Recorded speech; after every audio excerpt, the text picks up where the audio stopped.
Today I'm making something really yummy, but it's really easy to make. I'm making super chocolate fudge, and here are the ingredients that we need. We need 3 cups of chocolate chips. I'm using Hershey's chocolate chips, a half a cup of chopped walnuts, 2 teaspoons of vanilla, and 1 can of condensed milk. And I'm using Eagle brand here. This is 300 milliliters. So those are the ingredients, so let's get started. Alright, our first step is to get all of our chocolate chips into our bowl.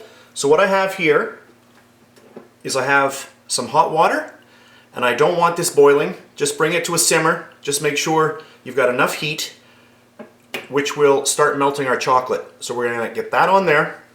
We also don't want the water actually touching the bottom of our bowl. So just like that. That will, as long as the water is heating properly, this will start melting very, very nicely. So we've got our chocolate chips, and now I'm going to take my condensed milk, and I'm just going to get that in there. Oh, that looks good. So we'll just get all of that in. Now I'm using Eagle brand. You can use anything that you have handy. And this is a 300 milliliter can.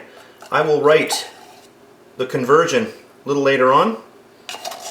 I'll put it up on the screen.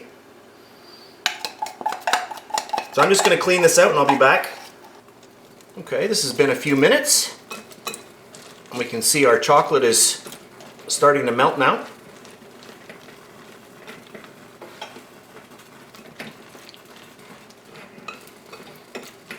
So I'll just let this melt on its own, and I'll come back in a little bit. So while you were gone, what I did was I switched over to a mixer. This got very, very, very thick, and I decided the mixer was the way to go. You can actually hear how thick this mixture is. But at this point, this is done.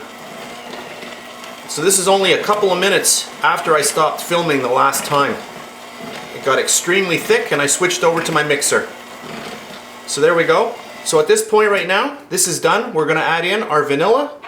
I've got a little bit of vanilla here. I'm going to pop the vanilla in, and we'll just mix that in.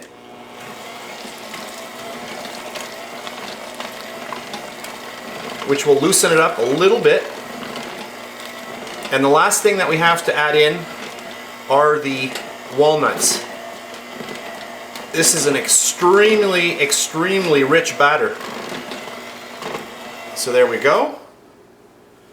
And then I will add in our last thing, our nice walnuts, and we'll just mix that in for a couple of seconds here, just to get them well incorporated.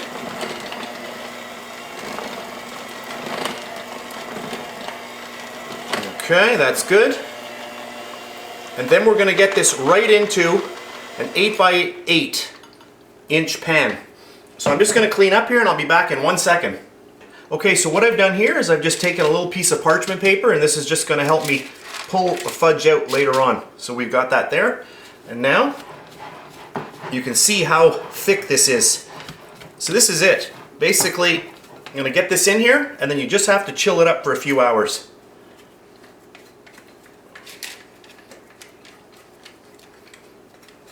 Actually, we're going to chill it down for a few hours. So there we go. Look at that. And then just take your spatula and just push this all down into the corners.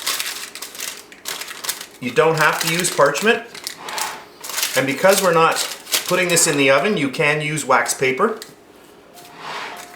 If we're putting something in the oven, you don't want to use wax paper because the wax paper can melt, and then you're going to get a little bit of wax on the bottom of whatever you're baking. Which isn't the greatest thing. So there we go. Now you can just get it nice and flat, because however you leave this, this is how it's going to stay. So just try to flatten it out.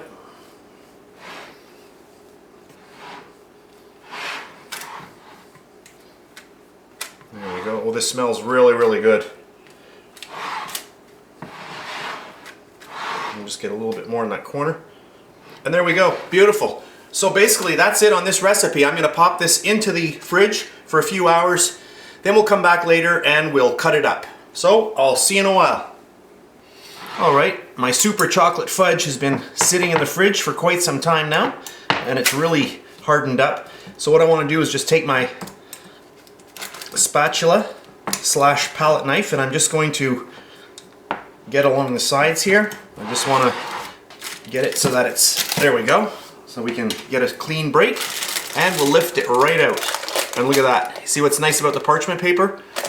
And like I was saying, you can use wax paper in this case as well, because we did not put this in the oven. Alright, we'll get ourselves a little cutting board and get that on there. There we go. Yum. And let's just cut a little bit of this up. Oh, and this is a very, very, very rich, beautiful chocolate fudge. Great recipe. I hope you try it out. And some beautiful walnuts in here. And it smells really good. So let's just grab ourselves a little plate. Here we go. I'll just show you what it looks like inside here. Oh, this is really, really good. And what's good about this fudge, I mean, you'd have to have a really big sweet tooth to eat huge pieces like this. So you can cut it down to any size you want. You might want to cut these into smaller sizes, because these are quite big. But a great, great recipe. I hope you try it out. So this is my super chocolate fudge. I hope you enjoyed this video, and I'll see you next time.